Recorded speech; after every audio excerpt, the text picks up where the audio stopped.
महाराष्ट्रात दोन महत्त्वाच्या गंभीर स्वरूपाच्या गुन्हेगारी स्वरूपाच्या घटना घडल्या आणि महाराष्ट्रामध्ये पोलीस व्यवस्था आणि कायद्याचा कसा बोजवारा उडाला, भय कसं नष्ट झालंय कायद्याविषयी आणि कशी अनागोंदी माजलेली आहे हे स्पष्ट झालं। देवेंद्र फडणवीस यांच्याकडे गृह खातं आल्यापासून त्यांचं लक्ष गृह खातं, कायदा सुव्यवस्था, महिला सुरक्षा याच्याकडे नसून पूर्ण राजकारण, तेही विरोधी पक्षाच्या विरोधामध्ये काय कारस्थाना करता येईल आणि त्यासाठी पोलीस यंत्रणेचा कसा वापर करता येईल यातच त्याने संपूर्ण पोलीस खातं अडकून ठेवल्यामुळे काल आपण दोन घटना पाहिल्या। फलटणमध्ये सरकारी रुग्णालयातल्या एका महिला डॉक्टरनं तिला हत्या करावी लागली, तिला प्रवृत्त केलं आणि ते करणारे गुन्हेगार जे आहे ते पोलीस खात्याचे।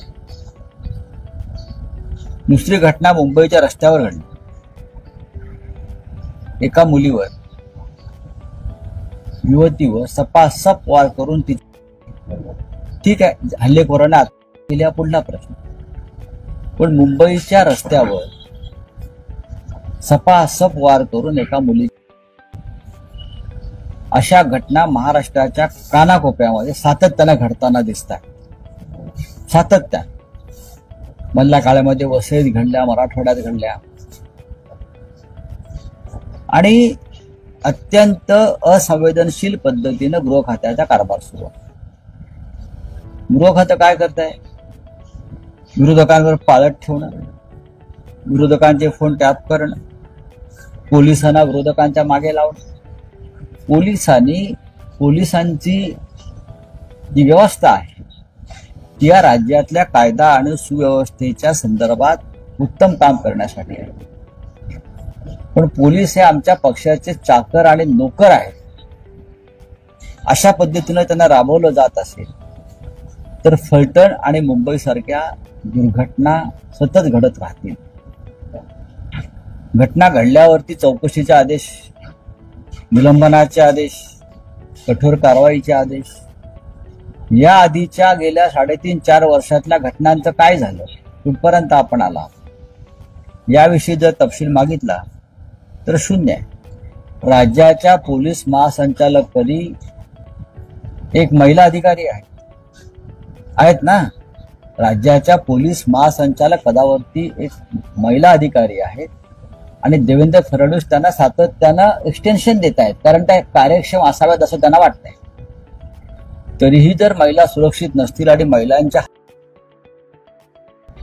होत असतील तर मला असं वाटतं की आता भारतीय जनता पक्षातल्या त्या महान सगळ्या महिला नेत्या कुठे गेल्या?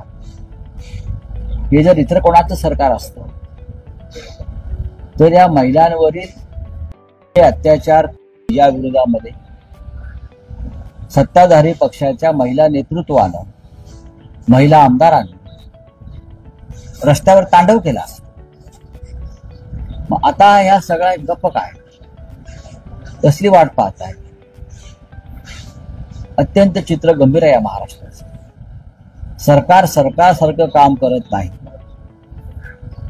सरकारची प्रशासनावर पकड नाही, गृह खातं अजगराप्रमाणे निश्चित पडलेलं आहे। अशा पद्धतीत या राज्यातील महिला असतील, तरुण असतील, वृद्ध असतील, त्यांची सुरक्षा वाऱ्यावर। नवीन घडामोडी पाहण्यासाठी आजच आम्ही मुंबईकर 24 तासला लाईक करा, सबस्क्राईब करा आणि अपडेट रहा।